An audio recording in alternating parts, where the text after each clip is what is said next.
Fala pessoal, sejam muito bem-vindos a mais um Boletim Coppola.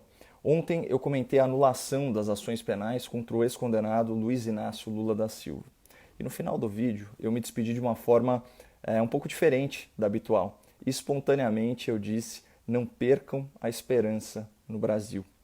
O vídeo de ontem, intitulado Lula, o ex-corrupto, teve muita repercussão nas minhas redes, né? Então, somando YouTube, Facebook, Instagram, foram mais de 2 milhões de visualizações e mais de 25 mil comentários nas primeiras 12 horas de publicação. Então, em primeiro lugar, eu não posso deixar de agradecer todo esse engajamento, né? É uma honra saber que tantos brasileiros me prestigiam com seu tempo, seu precioso tempo. E nesse agradecimento eu incluo também os meus críticos, aos quais eu sou muito atento, porque ninguém é dono da verdade. Mas entre todas as opiniões, todos os depoimentos e todos os desabafos, o tema mais citado nos comentários das postagens foi a esperança, ou melhor, a falta de esperança no futuro do Brasil. Sem querer, ao me despedir de vocês, né, no último vídeo, eu provoquei uma reação indesejada. Ao dizer não percam a esperança no Brasil, eu obtive o resultado oposto.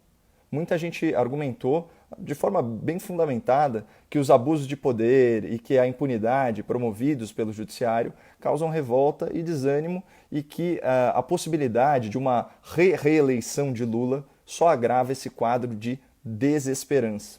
Então, eu queria dizer, em primeiro lugar, que eu respeito essa linha de raciocínio e, acima de tudo, eu respeito a dor e eu respeito a indignação de quem é patriota e obediente à lei. Contudo, vocês sabem, eu sou um otimista inveterado e por isso eu peço alguns minutos da sua atenção para oferecer aí um outro ponto de vista de uma perspectiva mais esperançosa. A origem latina da palavra esperança é spes, que significa, entre outras coisas, expandir. É a mesma raiz do verbo prosperar, ter êxito. E outra derivação interessante de spes na língua portuguesa é espalhar. Portanto, a esperança é uma expectativa positiva que traz lá na sua origem a ideia de expandir e de espalhar. Por favor, guardem essa informação. Esperança também é uma das 3 virtudes teologais declaradas pelo apóstolo Paulo: amor, fé e esperança. Isso está registrado na primeira carta a Coríntios, né, no capítulo 13, uma passagem maravilhosa que inspirou o compositor Renato Russo a escrever Monte Castelo. Lembra? Ainda que eu falasse a língua dos homens e falasse a língua dos anjos, sem amor eu nada seria. Então, percebam que da poesia à teologia, amor, fé e esperança são apontados como virtudes essenciais e, por consequência, o desamor, a descrença e a desesperança são vícios do espírito que a gente tem que combater ativamente no nosso foro íntimo. Né? Abdicar da nossa esperança é perder um pouco da nossa humanidade. E por que tanta gente está perdendo a esperança no Brasil? Porque a impunidade e o abuso de poder ofendem o senso de justiça do cidadão comum, que é obediente à lei, trabalhador e honesto. Então, quando um tribunal anula anos de combate à corrupção em uma canetada, isso machuca a nossa esperança. Quando o ministro manda prender seus críticos ilegalmente, isso machuca nossa esperança. Quando um político comprovadamente corrupto, julgado múltiplas vezes pela justiça, tem as suas condenações anuladas, isso machuca a nossa esperança. E preocupa ainda mais saber que forças muito poderosas vão atuar para que ele e para que os seus voltem a governar o país. Eu entendo tudo isso, pessoal, e eu partilho dessa aflição com vocês. Mas vamos voltar um pouco no tempo para comprovar com um exemplo recente que nem tudo está decidido, muito menos perdido. Em 2016, no julgamento de impeachment da senhora Dilma Rousseff, um ministro do STF submeteu a lei aos seus caprichos e reescreveu a Constituição, possibilitando que a ex-presidente impedida não perdesse seus direitos políticos. Mas essa flagrante injustiça foi corrigida 2 anos depois, nas urnas de Minas Gerais, quando a senhora Dilma sofreu uma derrota constrangedora ao se candidatar ao Senado Federal.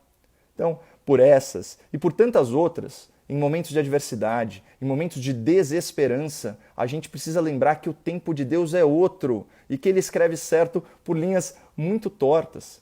Talvez todas essas vitórias injustas de Lula no STF sejam um prelúdio para uma derrota inapelável, para uma derrota definitiva de Lula nas urnas.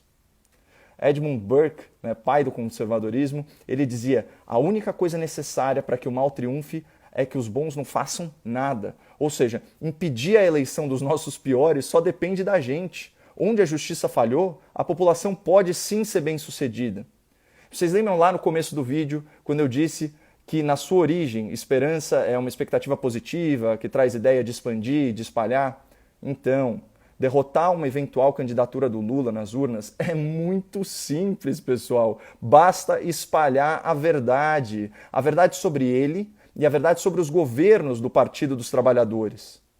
Mas espalhar a verdade, expandindo o alcance dessa mensagem para todo o Brasil, requer que as nossas ações sejam norteadas aí por uma virtude motivadora. Qual que é essa virtude? A esperança. Sem esperança no futuro do país, qualquer iniciativa já nasce fracassada. Olha, de coração, dessa vez eu espero ter sido persuasivo. E se eu conseguir te deixar um pouco mais esperançoso, um pouquinho que seja, por favor, compartilhe esse vídeo. Ou marque uma pessoa querida que você sabe que está desanimada, desconsolada ou desiludida com os rumos do país. Isso aqui tem jeito, pessoal.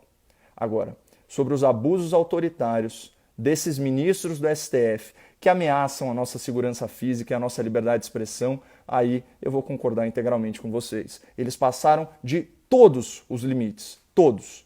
E algo concreto precisa ser feito urgentemente contra as sucessivas violações constitucionais promovidas pelos integrantes do tribunal.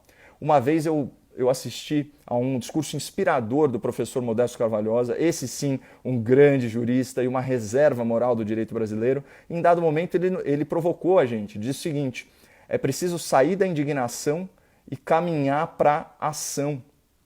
Eu refleti muito esses últimos tempos e até em retribuição a todas as oportunidades que a vida tem me proporcionado, chegou a hora de eu assumir certos riscos e dar esse passo da indignação para a ação.